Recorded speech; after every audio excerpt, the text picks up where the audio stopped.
Hello, Eden families. Mr. Burley here. I'm going to take a little bit of time here to review the ILEARN test for 2025-26 and the IREAD test. Give a few overviews of the test, and then I'll show you a couple of links that I have in the slideshow that will allow you to go through and look at a practice test. I would encourage you to do this by yourself and also with your child so they can become a little bit more comfortable with the test. The objective for me doing this is to help you as parents better understand the test that your child is going to take here in a few weeks. And I'll talk about the timelines as well. We'll get started here. We've already been doing ILEARN checkpoints in grades 3 and 4. I do those all the way to 8th grade. And we do 3 checkpoints throughout the year in September, October range, right before Christmas break. We're in the middle of one right now, which is the December 2nd one. It actually went before Christmas break all the way to now. With the snow, they arranged the ending point of that. And then we'll take another one here pretty soon before we get to the ILEARN summative test. Each checkpoint, the students have to take an ELA test and a math test. Just one of each. When we get to the summative, the students take 2 ELA tests and 2 math tests. I'll explain that in a little more detail in a moment. What are the ILEARN checkpoints? As I've kind of given the overview of, they are grades 3, 4, all the way up to 8. Assesses grade level skills. And each test actually evaluates students' competency on standards taught during that section of the year. So at the beginning of the year, it may be lower level skills at that grade level. But by the time they get to the near the end of the year test, they're taking a test that's evaluating them on different standards or a higher level of that specific standard. So those tests get a little bit more difficult, I think, throughout the year.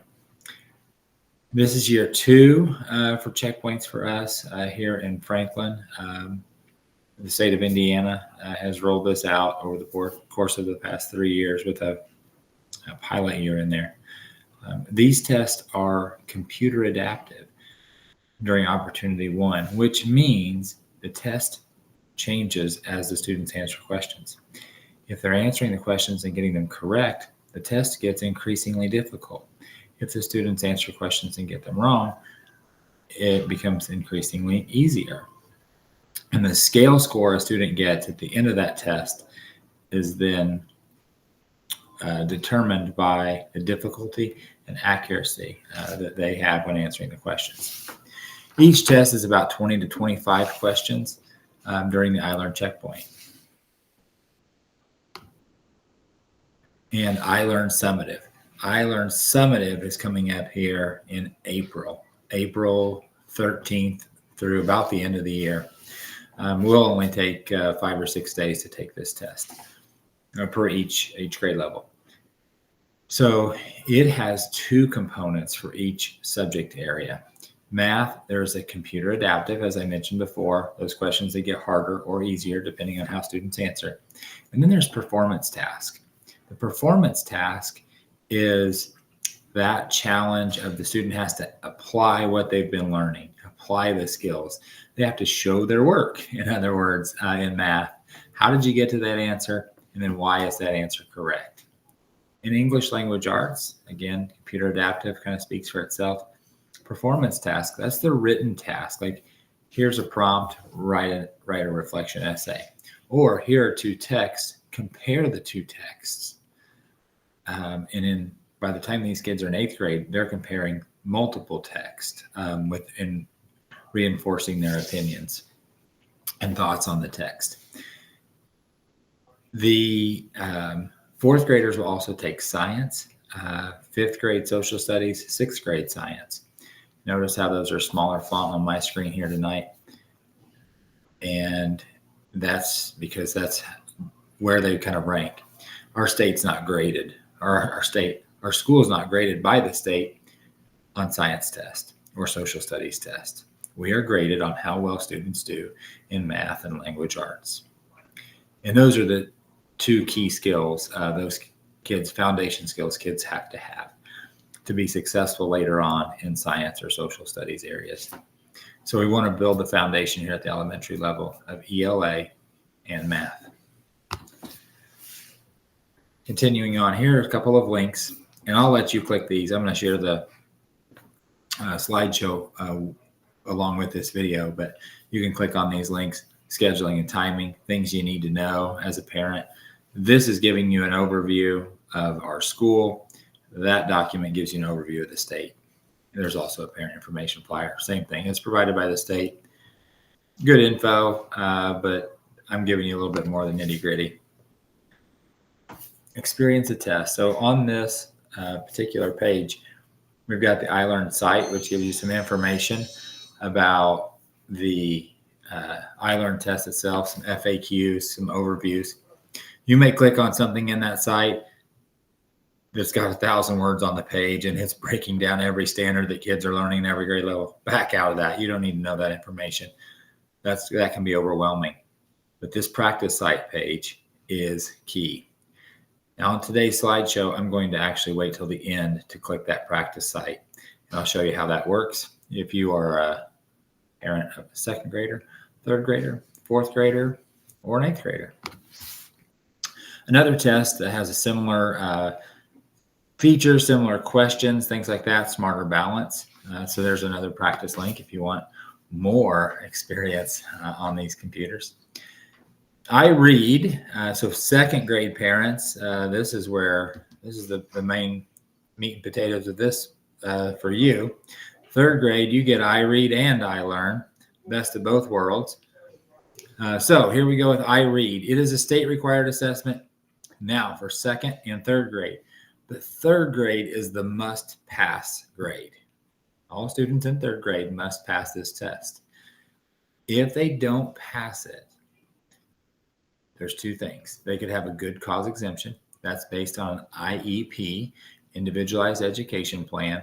A student who has a disability in reading can be exempt. Multilanguage learners can be exempt. That's students who speak a different language as their native language. Then the other option is you're retained if you don't pass. You stay in third grade. Last year in the state of Indiana, about 85% of the state passed. About 7.5% had good cause exemptions. 7.5% were retained. It's about 3,000 kids in the state of Indiana. Proud to say at Needham Elementary, we didn't retain any kids in third grade. All of our students passed or had a good cause exemption, with 92% of those kids passing without the exemption. I'll break down the test here in just a minute. It does assess kindergarten, first and second grade reading skills, those foundational skills. So those things that those kids have been working on since they started here in kindergarten, they've been getting those skills so they can jump this bar, pass this test. IREAD has three components: foundations. Foundations are the simplest. I call this the free throws of the test. It is sounds, first sound of word, last sounds of words, vowel sounds, synonyms, multiple meaning words, vocabulary. I'll show you here at the end. We'll go to the site and take a look at it. They're the free throws. They're not easy questions. Still some trickery in there, but they're the easiest questions.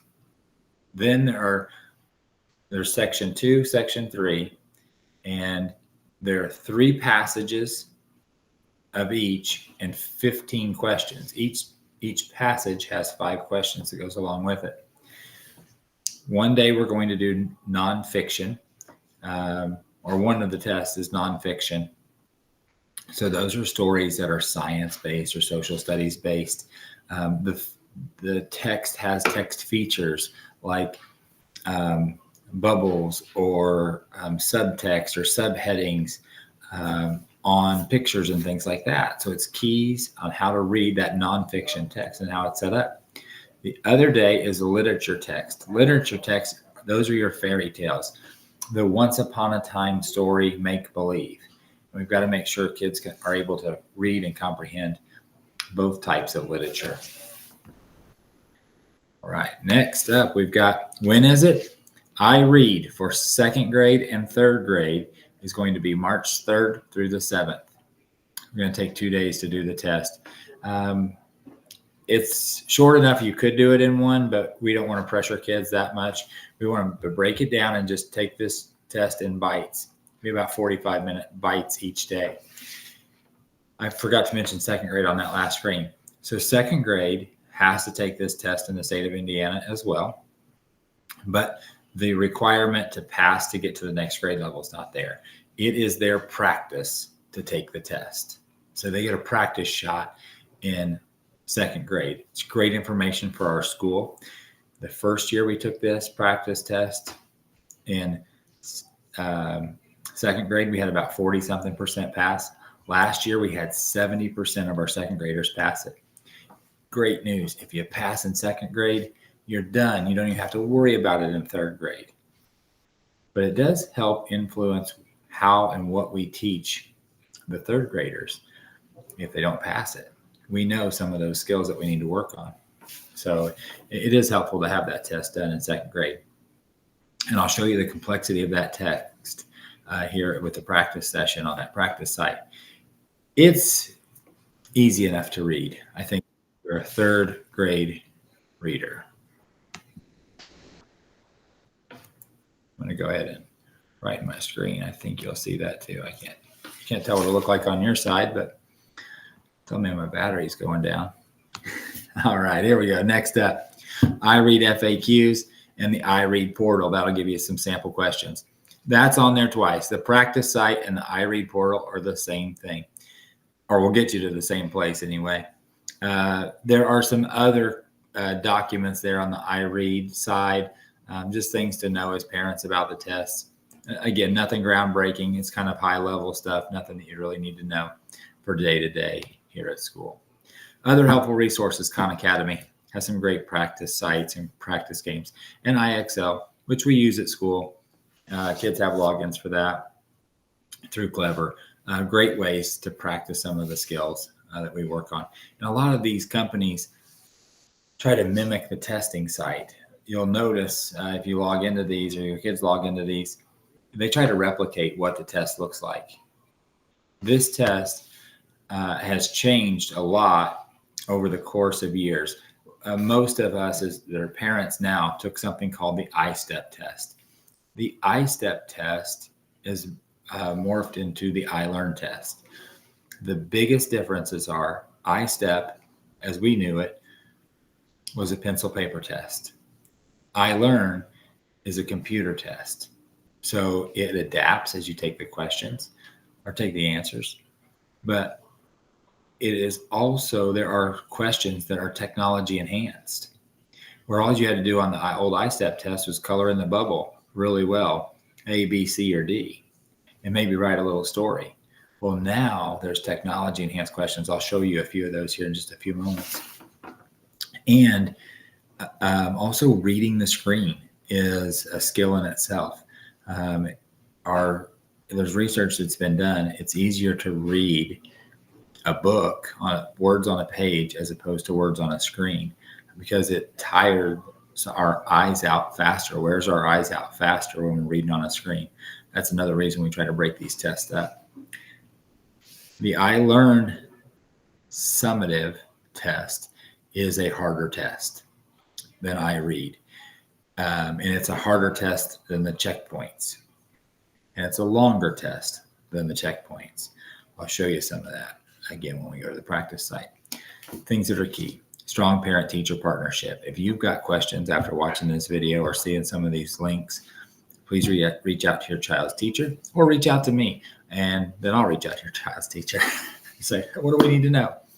Because we've got to be on the same team working together to give students the best chance at this. The best ability is availability. Be at school. Folks, if you are at Needham Elementary School and you're here when the bell rings in the morning till the bell rings in the afternoon, you pass these tests, and you pass at least IREAD, and you do pretty well on ILEARN for the most part. And if you're not, that data correlates for us. The kids who have been at Needham Elementary School all the way kindergarten, first grade, second grade, third grade, majority of those kids are passing those tests in third grade. As I told you last year, 92% of the kids passed, and everybody's in fourth grade. We have a very rigorous program that we work step by step to make sure kids are able to read and do math well. And if kids are missing a lot of days or they're tardy frequently, it impacts their learning. Can't say it enough. Can't overstate that. I'm going to give some data as far as the test. I told you we're 92%, state average 85%. In ILEARN, just flat honest, state average is in the 40s, Franklin average in the 40s, Needham average in the 40s. Once in a while, you get a data point that drops a few points below, or one that spikes a few points above for a particular school. This is a really difficult test, the ILEARN summative test that these kids are going to take in April. It is a test that if you or I sat down to take, it'd wear us out. We'd have a headache and we'd be frustrated by the time we got to the end of it. And yeah, we're asking our kids to take it. We've tried to prepare them the best that we can each day as we build towards that test. We're not asking kids to say, you got to pass this test. What I would like you to do is encourage your child to do their best and then celebrate growth. The kids are growing. Maybe not enough to get their color green or color blue on this test.